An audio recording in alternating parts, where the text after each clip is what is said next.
Hi everyone, Murdoch here, hope you're well. Now in this video, nice simple, basic, fundamental video about ball position. Right, so I like starting with ball position in the middle for a 7-iron. Now weekend golfers, people playing just for fun, 7-iron often becomes their favourite club. This is a favourite practice club. Let's start with a 7-iron in the middle.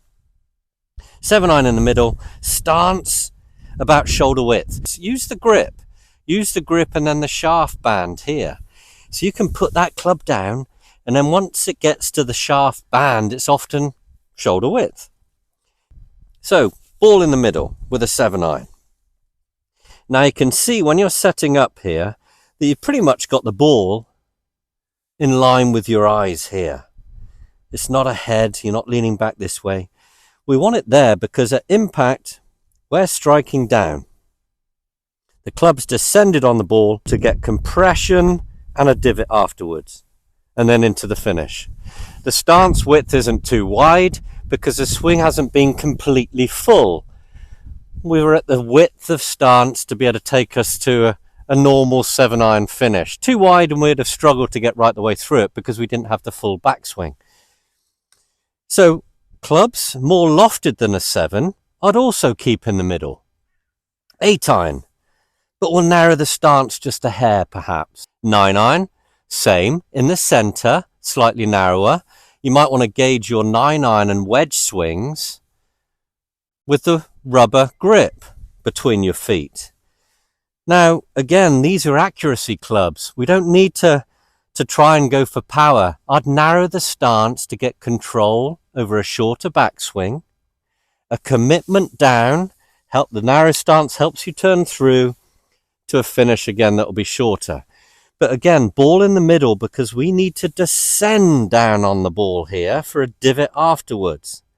When the blade gets quite big, can you see how if we come in too cleanly, we're not going to get the center of the club. We're going to find that the ball hits the bottom few grooves. This is why we have to descend down in to get that spinning, compressed strike. So 7, 8, 9 wedges in the center. We just narrow the stance a little bit from the 8-iron, 9-iron to lofted. So after a 7-iron, move the ball position half an inch forward for the 6, half an inch for the 5, half an inch for the 4/hybrid, your lofted hybrid, and then so on until your driver and 3-wood for most people just inside the left heel. Now you can see as the ball moves forward, stance will get a little bit wider because we don't want to strike down so much on the straighter face clubs. We're coming in sweeping. We're coming in shallower. So can you see where I've got the ball forward? Can you see how the wider stance and the majority of my body is behind the ball? I can think of the same swing thought, the turn and clear, and coming through now. Can you see how naturally I'm going to be shallower as I stay behind my wall?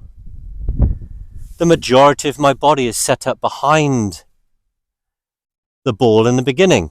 So I'm just turning through. I'm creating that sweep off the tee peg and through into my follow through. Hybrids in between that and the 7-iron because we want a slightly descending blow, but the majority of my body is still going to be behind it. So basically, 7-iron in the middle, lovely practice club, 7 and 8 irons. Can't go wrong with it in the center. Just watch your stance isn't too wide. Half an inch for the 6, half an inch for the 5. So if you look at odd numbers, 7-iron in the middle, inch forward for the 5, inch forward for the 3, 3-iron and 4-iron about the same, hybrid there, and then 3-wood driver. So between the center of your stance and your left heel, it's not much more than about sort of 8 inches between the center and the maximum ball position forward where your driver would be. So it seems so precise, but you need to be. So please check your basics. Use a mirror, film yourself like I am here, have a playing partner look, window reflection in the clubhouse before you play. All these are really helpful just to check that your stance, width and ball position are good for your 18 holes of golf. That way you can rule out that there wasn't any problems with your initial setup and address fundamentals. Hope this helps. Just a nice little simple check, but it's very much overlooked. Like and subscribe. Any comments are welcome.